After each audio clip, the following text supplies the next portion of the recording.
Bom, pessoal, nesse vídeo a gente vai falar sobre métodos iterativos para a resolução de sistemas lineares. Então, nas últimas aulas a gente vem abordando métodos diretos para a resolução de sistemas lineares, métodos que davam solução verdadeira, digamos assim, né, exata dos sistemas, né?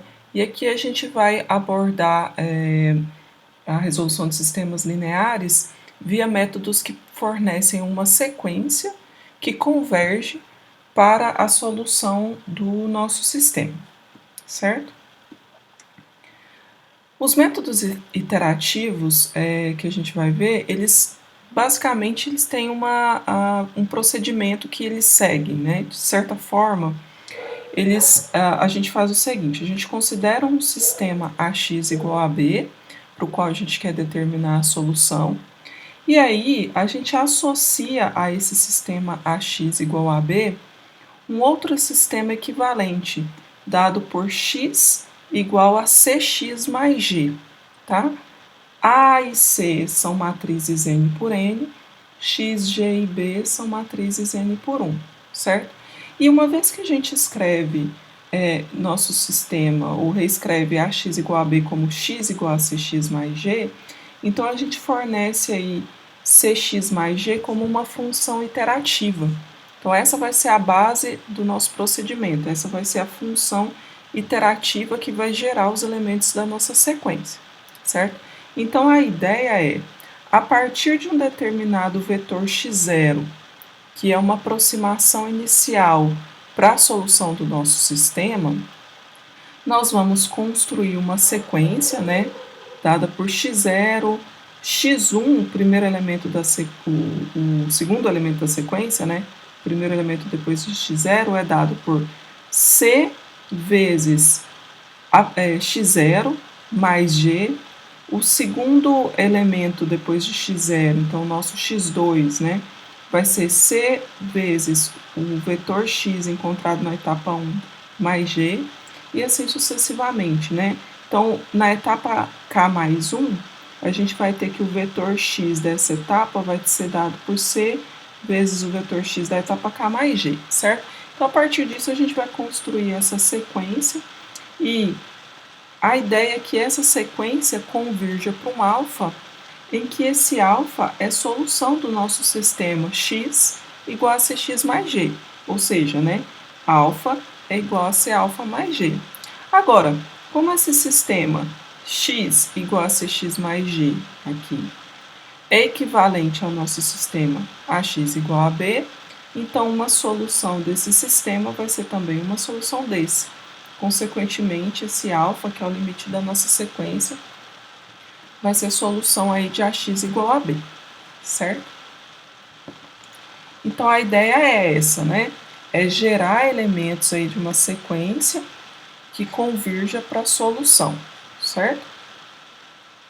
Bom, quando a gente trabalha com métodos iterativos, principalmente quando a gente vai implementar esses métodos iterativos computacionalmente, a gente trabalha com critérios de parada, né? Um dos critérios de parada que a gente sempre coloca nos nossos procedimentos são o número máximo de iterações, isso quando a gente vai implementar, né? E a gente também tem critérios de paradas teóricos que estão associados à precisão, né? Ao quanto a nossa solução está próxima o suficiente da solução exata, certo? E a gente vai utilizar aqui como critério de parada aí, teórico a distância entre o vetor x da etapa k e o vetor x da etapa k mais 1, utilizando a norma do máximo. Então, como assim, né?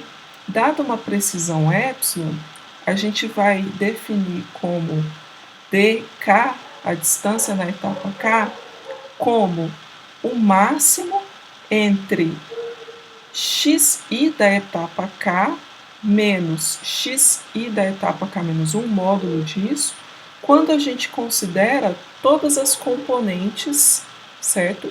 Dos vetores x da etapa k e x da etapa k menos 1.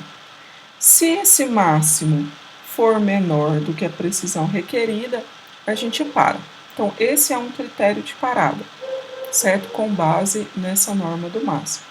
Um outro critério de parada que leva em consideração essa norma do máximo é o teste de erro relativo. Então, basicamente, a gente vai pegar esse máximo dk e dividir pelo maior módulo, pelo termo que tem maior módulo da componente aí do vetor da etapa k, certo? Então, esse aqui é um outro critério de parada que a gente pode utilizar, né? Utilizar o nosso DRK, que vai ser o nosso dk dividido pelo máximo do módulo de xi da etapa k, onde esse i varia de 1 até n. Eu vou olhar para todos os componentes aí e verificar quem tem maior módulo para ser o denominador aqui, certo? Bom, nesse vídeo nós vamos discutir o método iterativo de Gauss-Jacob. Então vamos ver como é que esse método funciona. Basicamente, ele funciona por meio de isolar em cada linha, né, na linha xi, na linha i, perdão, a gente vai isolar o xi utilizando a diagonal, certo? Então vamos ver como que isso funciona. Bom, então vamos considerar aí o sistema ax igual a b, que é dado por essas equações, e vamos supor que o ai é diferente de zero para todo i. Então a gente vai isolar o vetor x da seguinte maneira. A gente vai vir aqui na primeira equação e vai isolar o x1, certo? O que significa isolar o x1 na primeira equação? Significa passar todo mundo que não tem x1 para o outro lado. Então, eu tinha aqui B1, né, do lado direito da igualdade. Então, passei menos A1, 2x2, menos A1, 3x3, até menos A1, nxn. Como o x1 ficou do lado esquerdo, quer dizer que para cá eu passei 0x1, né, para o lado direito. Então, por isso que eu coloquei 0x1 aqui. E dividi por A11, que era o coeficiente do x1, certo? Na segunda equação, eu vou fazer algo similar. Então, do lado direito da igualdade, eu tinha B2. Então, passei tudo que não estava associado a x2 para o lado direito da igualdade. Menos A2, 1x1, menos A2, 3x3, até menos A2, nxn, né? O x2 eu não passei, então aqui eu coloquei menos 0x2. E dividi aí por A22. Então, a gente está fazendo aí, de certa maneira, uma separação pela diagonal, né? Aqui. E quando a gente isola esse vetor x dessa forma, né? Isolando aí cada uma das componentes do nosso vetor x, a gente consegue escrever esse vetor x na forma x igual a cx mais g. Basta que a gente considere C como essa matriz. E de onde que saiu essa matriz? Essa matriz C, se vocês observarem, é justamente dada pelos coeficientes dos termos que estão aqui nesse quadrado verde. É o coeficiente na primeira linha aqui, ó, coeficiente do x1, que é 0, coeficiente do x2, que é menos A1, 2 dividido por A1, 1, até o coeficiente do xn, que é menos A1n dividido por A1. Na segunda linha, ó, vai ser o coeficiente do x1, que é o menos A2,1 dividido por A2,2, 0, né, que é o coeficiente do x2, até menos A2n dividido por A2,2. E por fim, aqui na última linha, vai ser menos AN1 dividido por ANN, menos AN2 dividido por ANN, até 0, que é o último termo aqui, né? Então, se a gente considera C como essa matriz e G como a matriz das constantes que sobraram aqui depois que a gente isolou, né? B1 dividido por A11, B2 dividido por A22, né? Então, x, o nosso vetor x, que é justamente o que aparece aqui do lado esquerdo da igualdade, vai ser dado por a matriz C vezes x, Isso aqui é exatamente o produto da matriz C vezes o vetor x, mais o vetor g, certo? Então, isolar esse vetor dessa maneira, transforma o nosso sistema AX igual a B num sistema X igual a CX mais G. E essa vai ser a base do nosso processo iterativo. Como assim? Dada uma aproximação x0, como que a gente vai definir aí o vetor x na etapa k mais 1? O vetor x da etapa k mais 1 vai ser c vezes x da etapa k mais g, certo? Ou seja, quem que vão ser os coeficientes desse vetor x da etapa k mais 1? Vão ser dados por esse sistema, levando em consideração os termos, né, os componentes do vetor x da etapa k. Né? Isso é, a componente x1 do vetor x da etapa k mais 1 vai ser dada por aquela expressão que a gente viu no slide anterior, considerando, né, as componentes x2, x3, xn, né, da etapa k. A componente x2 do vetor x na etapa k mais 1 também vai ser dada por aquela expressão que nós vimos no slide anterior, considerando x1, x3 até xn da etapa k. Né? E a componente xn do vetor x na etapa k mais 1 vai ser dado também por essa expressão, levando em consideração x1, x2 até xn menos 1 da etapa k. Certo? Bom, vamos fazer um exemplo aqui para a gente tentar entender melhor como é que esse método funciona. Esse exemplo foi retirado do livro da Márcia Ruggiero e a gente quer estabelecer a solução aqui para esse sistema linear, utilizando o método de Gauss-Jacobi, dada essa aproximação inicial. Então, a aproximação inicial é um vetor, porque a gente quer encontrar o vetor solução. Então, todos os elementos da nossa sequência são vetores, certo? E utilizando também essa precisão, tá bom? Então, de acordo com o que a gente acabou de definir, como que vai se dar o nosso processo iterativo? As componentes dos elementos aí, dos vetores, né? Do vetor x na etapa k mais 1, né? Essas componentes são dadas dessa maneira, né?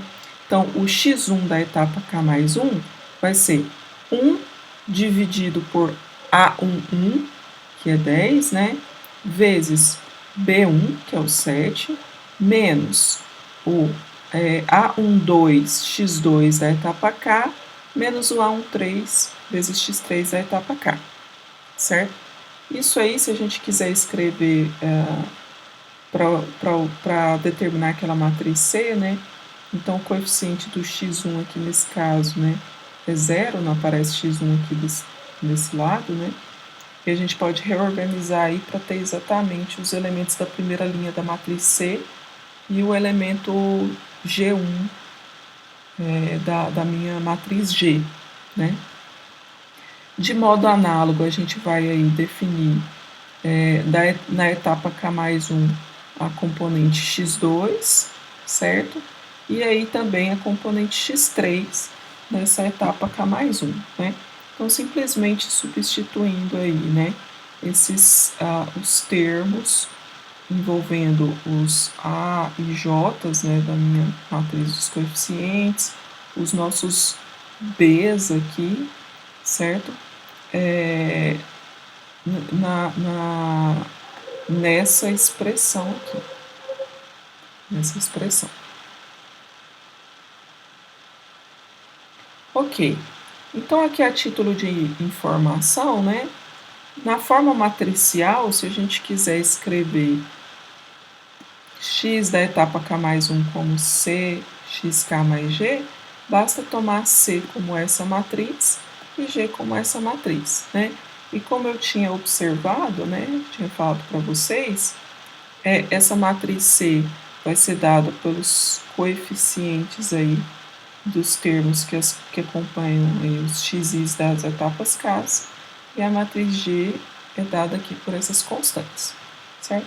Mas, de fato, nós não vamos utilizar essa forma matricial para fazer as iterações, nós vamos utilizar o sistema que descreve as componentes, certo? Então, pronto, se a gente tem a aproximação inicial x0 lá, que foi dada no exercício, 0,7 menos 1,6 e 0,6, como que a gente encontra, então, o vetor x1 a partir desse x0? Então, a gente vai vir aqui nessa expressão e dizer, olha, o x1 da etapa 1 vai ser dado por 1/10 vezes 7 menos o x2 da etapa 0 menos o x3 da etapa 0. E aí a gente vai computar esse valor aqui, ó, substituindo lá quem era o nosso x2 da etapa 0 e o x3 da etapa 0, de acordo com o dado do exercício. E aí a gente acha a primeira componente do vetor x na etapa 1, é 0,96. De modo análogo, fazendo as devidas substituições, a gente encontra o x2 da etapa 1 e o x3 da etapa 1, certo? Então, com isso, nessa primeira iteração, a gente determina aí o vetor x1 dessa forma aqui, dado por esses elementos, certo? E aí o que a gente precisa se perguntar é se esse vetor x1 está suficientemente próximo da solução. Está dentro da precisão requerida, a precisão requerida era de 0,05, que a gente quer, né? Bom, então vamos lá. Então a gente precisa levar em consideração a norma do máximo. Aqui no exercício, na verdade, a autora utilizou o teste do erro relativo, certo? Então, mas o teste do erro relativo precisa levar em consideração o cálculo da norma do máximo. Então, o que a gente vai fazer, né? A gente vai olhar para a distância entre x1 e x0, considerando cada uma das componentes. Então, quando eu considero a componente 1, eu vou olhar para esse módulo e vejo que esse módulo dá 0,26. Quando eu olho aqui para essa distância, né, considerando a segunda componente, então eu vou pegar aqui menos 1,86 menos a segunda componente do x0 era menos 1,6. E aí, quando eu faço essa continha, olho o módulo dá 0,26. E por fim, olho para a terceira componente, certo?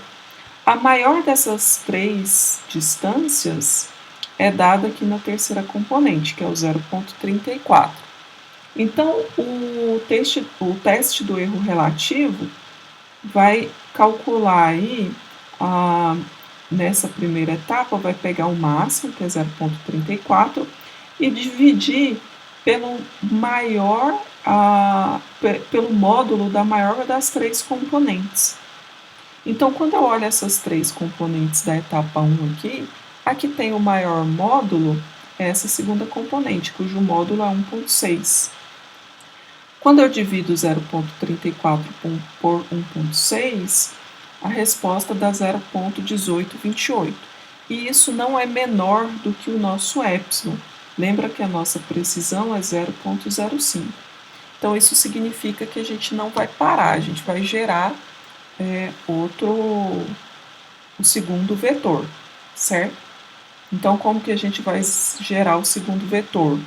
A gente vai calcular aqui, né, quem é a componente x1 na etapa 2, quem é a componente x2 na etapa 2 e quem é a componente x3 na etapa 2. E essas componentes vão depender das componentes aí da etapa 1, que a gente acabou de calcular. Então, de certa maneira, a gente vai simplesmente substituir esses dados nessa forma, tá?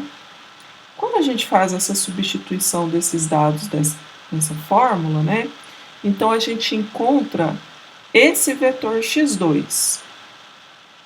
E aí a gente precisa testar se a distância aí relativa é menor que o nosso epsilon. Então, como que a gente vai fazer isso? A gente vai fazer x1 da etapa 2 menos x1 da etapa 1. x2 da etapa 2 menos x2 da etapa 1. x3 da etapa 2 menos x3 da etapa 1. Vai olhar para o módulo dessas diferenças. Vai calcular o máximo. Vai ver que o máximo é 0,12. E vai dividir pelo módulo da maior das componentes, porque a gente está considerando o erro relativo aí. Bom, quando a gente faz isso, a gente vê que essa continha dá 0,06. E esse erro ainda não é menor do que o epsilon dado. Então, a gente continua. Quando a gente aplica aí a terceira etapa, olha aí para o vetor x, quando o k é 2, né? Ou para k mais 1 aqui igual a 3, então fazendo as devidas substituições, a gente chega que esse vetor x da etapa 3 tem essa cara. Quando a gente calcula aí o teste, faz o teste do erro relativo, a gente chega que esse D, nessa terceira etapa, dá esse número, que é menor que a distância, que é a precisão requerida, certo? Então, dessa maneira, como a gente está dentro aí da precisão requerida, a gente tem que esse x3 é uma boa aproximação, é uma solução, né, do nosso sistema linear, cujo erro vai ser inferior a 0,05, certo? Então, essa vai ser a solução aí para o nosso sistema.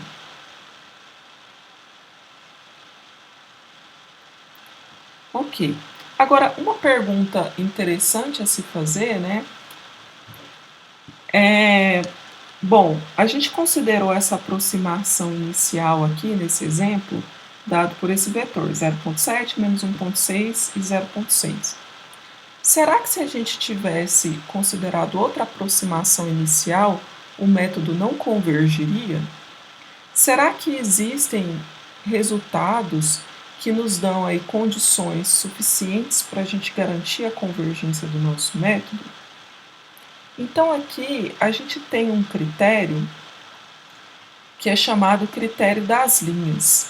Esse critério ele dá condições suficientes para a gente garantir a convergência do método de Gauss-Jacobi. Quer dizer, se o sistema satisfizer essa condição, então a gente garante que o método converge, tá? Então, como que ele funciona? A gente vai considerar aqui o nosso sistema AX igual a B e vai dizer que vai chamar de SK o somatório de módulo de AKJ quando o nosso J é diferente de K, com o J variando de 1 até N, dividido pelo módulo de AKK, certo? Então, vamos computar esse SK para todo J aí. E vamos olhar, vamos dizer que S é o máximo entre todos esses SKs. Então, para K variando de 1 até N, né, vamos chamar de S esse máximo desses SKs. Se esse máximo for menor do que 1, então esse critério das linhas nos garante que o método de Gauss-Jacobi gera uma sequência convergente para a solução do sistema. E, além disso, essa convergência ela independe da escolha da aproximação inicial. Independente da aproximação inicial dada, o método funciona. Então, por exemplo, no nosso exemplo anterior, olha que esse método, esse critério das linhas, né, ele tem por base a análise sobre os coeficientes da matriz sobre os elementos, perdão, da matriz dos coeficientes, certo?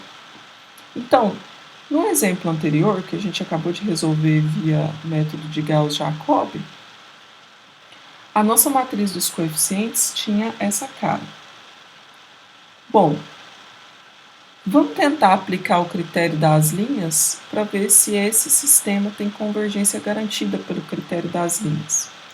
Então, como a matriz é 3 por 3, a gente vai ter que analisar 3 elementos aqui, S1, S2 e S3. E o nosso S vai ser o maior deles. Bom, como que era o dado S1?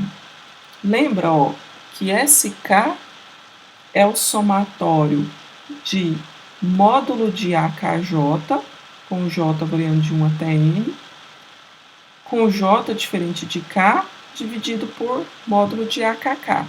Então, quer dizer que o meu S1 vai ser vir aqui na minha primeira linha da matriz, somar os elementos que não dependem do A11, então somar módulo de 2 com módulo de 1, dá 3, dividir pelo A11, que é 10, certo? Quem que vai ser o S2? Olhando para essa expressão aqui.